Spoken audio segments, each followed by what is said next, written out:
গভীর রাতে মুর্শিদাবাদের শামসেরগঞ্জে ভয়াবহ গঙ্গা ভাঙন। গঙ্গাবক্ষে তলিয়ে গেল 8 থেকে 10টি বাড়ি। ঘুমের মধ্যেই এ ধরনের নদী ভাঙনে স্বাভাবিকভাবেই আতঙ্ক আর চাঞ্চল্য ছড়িয়ে পড়ে উত্তর ও মধ্য চাচণ্ড গ্রাম জুড়ে। হঠাৎ করেই ভাঙনের ফলে ঘরের আসবাবপত্র থেকে দরকারি কাগজপত্র কোনো কিছুই বের করে আনতে পারেনি তারা। কোনো রকমে নিজেরা পালিয়ে প্রাণে বেঁচেছেন স্থানীয় বাসিন্দারা। গঙ্গায় তলিয়ে গেছে বেশ কিছু গাছপালা এবং গবাদি পশুও। গঙ্গা সংলগ্ন এলাকায় থাকা প্রাচীন কালী মন্দিরেও দেখা গেছে ফাটল। নিরাপদ আশ্রয়ের খোঁজে গ্রাম ছাড়ছেন অনেকেই। আপাতত ঝুঁকিপূর্ণ অবস্থায় রয়েছে কয়েকশো পরিবার। অবিলম্বে উপযুক্ত পদক্ষেপ গ্রহণের জন্য প্রশাসনের কাছে দাবিও জানিয়েছেন সাধারণ মানুষ। বাড়ির পাশে এসে বলছে যে ছোট ছেলে কাজ করছে, রাত 2 অব্দি কাজ করে ছোট ছেলে।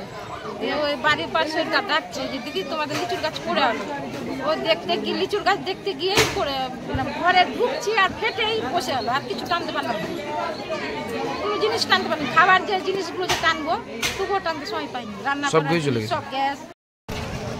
এখানে আজকে রাত্রে শুনতে পাই মানে যে বাড়িটা পড়েছে আমাদের অরিজিৎ যে বিদ্যালয়ের শিক্ষক তার বাড়ি। মোটামুটি 3টার দিকে ফোন করে জানায় যে স্যার বাড়ি পড়ে গেল। এসে দেখলাম আর কি রাত 1:30টার দিকে লিচুর বাগান দিকে একটা লিচুর গাছ বসে গেল। তারপরে সময় পায়নি এরা, বাড়িটা পড়তে শুরু করে। যা জিনিসপত্র ছিল সব নিয়ে বেরিয়ে পড়ে এরা। ওই সাইডে গরুর গোয়াল ঘর ছিল, গোয়াল ঘর থেকে একটা গরু ভেসে যায়, জিনিসপত্র ভেসে যায়, যে কাপড় থেকে শুরু করে অন্যান্য আসবাবপত্র ভেসে চলে যায়। সময় পায়নি বের করার। হালকা 2-1টা ঘর থেকে কিছু জিনিস বের করে প্রাণের ভয়ে বাইরে বেরিয়ে আসে এবং তেমন কিছুই নিতে পারেনি। কটা বাড়ি তলিয়েছে?